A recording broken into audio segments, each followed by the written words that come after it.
Ce lundi 5 août 2024 à la Maison des Jeunes et de la Culture El Hadji Sambala Diallo de Kati, les forces vives de la ville garnison de Kati se sont fortement mobilisées pour apporter et réitérer leur soutien indéfectible aux forces armées et de sécurité sur le front antiterroriste. En effet, dans l'après-midi de ce lundi, les chefs des quartiers et des localités périphériques de la ville de Kati, les leaders religieux, les chefs coutumiers et traditionnels, des mouvements des jeunes, des femmes de la confrérie des chasseurs traditionnels, les opérateurs économiques et entrepreneurs de la place non ménagée aucun effort pour rendre cette mobilisation encourageante et inclusive. Occasion pour les populations catoises de renouveler et de renforcer leur soutien total à l'armée malienne. C'est suite à l'attaque de fin juillet dernier des unités des troupes gouvernementales en patrouille de routine à Tinzanwaten, près de la frontière algérienne avec le Mali. Attaque soldée par un lourd bilan de part et d'autre des forces en présence sur le terrain. Pour dénoncer et condamner fermement cette attaque dévastatrice survenue récemment à Tinzanwaten, les populations de Kati ont massivement répondu à l'appel des forces vives de leur cercle. Autres, les mouvements des jeunes et des femmes notamment ont noté également la présence effective des veuves militaires, des ONG féminines du conseil communal et de la Recotrade. À travers l'ouverture du meeting, une minute de silence a été observée à la mémoire des victimes civiles et militaires ainsi qu'aux acteurs alliés. Ce soutien vise à renforcer le moral des troupes sur le théâtre d'opération pour la reconquête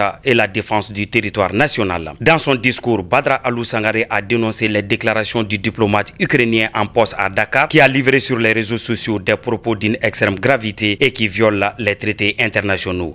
Les derniers événements survenus au nord du Mali ont mis en exergue la complexité de cette crise sécuritaire avec la mise en nu des activités des sponsors internationaux du terrorisme.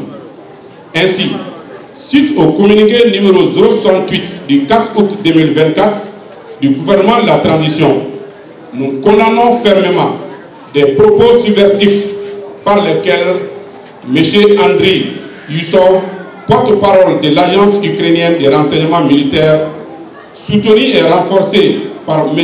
Yuri Pivovarov, ambassadeur de l'Ukraine au Sénégal, qui a avoué l'implication de l'Ukraine dans une attaque lâche, traite et barbare des groupes armés terroristes contre les femmes à Tinzanwaten. Nous soutenons sans réserve les décisions contenues dans le communiqué ci-dessus cité. À travers ce meeting de soutien de taille aux femmes, les populations maliennes de Kati ont donné un signal fort à l'ennemi et à tous les partisans de l'apologie du terrorisme.